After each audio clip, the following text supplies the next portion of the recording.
Hello, this is Andy from CVG, and I'm going to show you around the new Normandy, which is your personal starship in Mass Effect 3. It's the same Normandy as in Mass Effect 2, but the Alliance have stolen it from Cerberus and made a few changes, and I'm going to show you some of them now.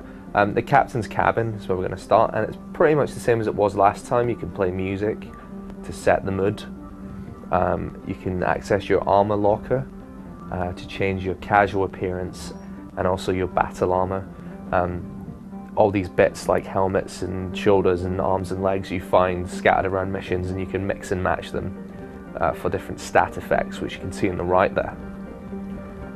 Also in the captain's cabin you have a fish tank, which starts off empty, but you can buy fish from the Citadel and fill it up. This is the full collection right here that I spent a small fortune on. You can also buy an automatic feeder so they won't die like they did all the time in Mass Effect 2 if you forgot to feed them. There's a ship model collection. There's an extra wall of that this time. Again, all this stuff is completely optional. There's no reason to do it other than just that extra level of immersion if you're a completist and you want to get everything. And there's an ensuite bathroom, but there's no point of going in there. It's just an extra little detail. And that's the captain's cabin. This is the Combat Information Center, or CIC. This is the main deck of the Normandy, and you'll be spending a lot of time here. You can access your emails that NPCs will send you during or after missions. The galaxy map, where you can explore, follow up leads for the story, or pick up side missions. You also have Yeoman Trainer here, who replaces Kelly from Mass Effect 2. If you play as Femme Shep, you can romance her, which is a first for the series, same-sex romances. I had a very compelling example. We're on our way to the bridge here. On the bridge you can talk to Joker, who again is played by Seth Green and has been around since the very first game. You can also talk to Edie, who is the ship's artificial intelligence, voiced by Battlestar Galactica's Tricia Helfer. It's good to check in with these guys between missions, and also everyone on the ship, because you can unlock new dialogue options, side missions, and even upgrades. Now's as good a time as any. I'm getting reports of refugee ships from Tiptree landing on Solarian colonies. I don't have names. I'm sorry. It was mostly children. Now we're on our way to the War Room, which is one of the most important new areas of the new Normandy. One of the most valuable asset in this game is not credits. You always have those in abundance. It is war assets. To get to the War Room, you have to go through the security checkpoint, and these two privates here will comment on the story or have humorous dialogue.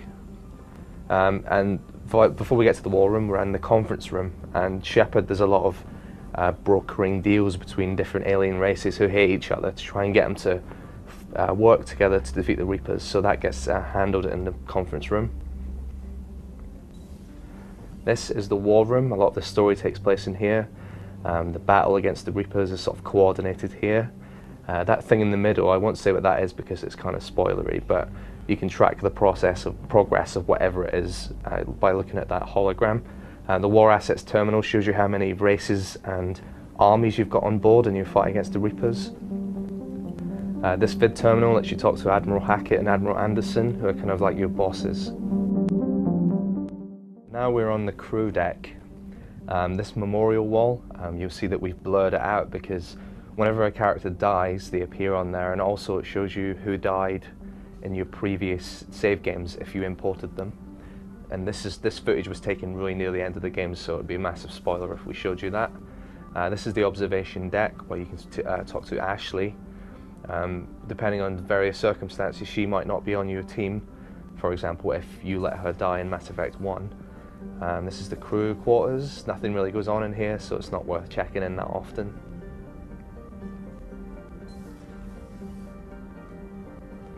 This is life support, and this is where Thane could be found in Mass Effect 2. I didn't see any characters in here. Perhaps they could be DLC or characters who had died in previous games.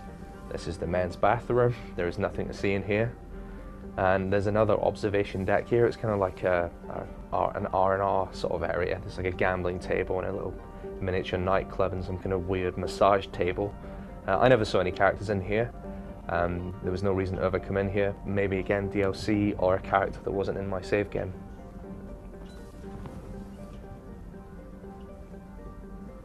Now we're heading towards what was once Miranda Lawson's office.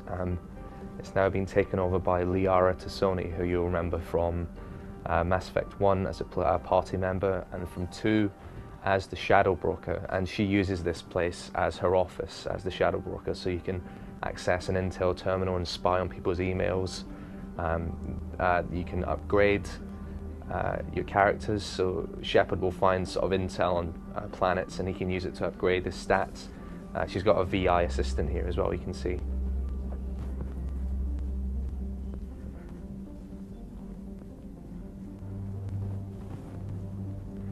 Now we're on our way to the main battery, which is where the Normandy's giant guns are housed. And here you will find none other than Garrus Vakarian, who has been in every Mass Effect so far, and the running joke in the series is that he spends all his time here calibrating the guns, and BioWare really do play up to that joke again in this, perhaps more than previous games. He is also a party member, as is Liara.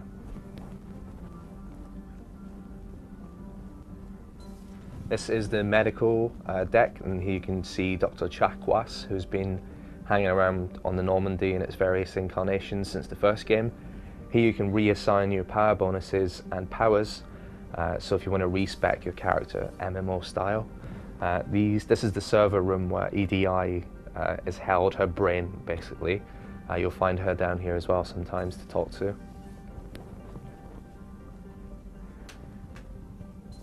And that is the crew deck. This is engineering. This is one of the least visited decks of the new Normandy. If you remember in Mass Effect 2, this area below here is where Jack used to hang out.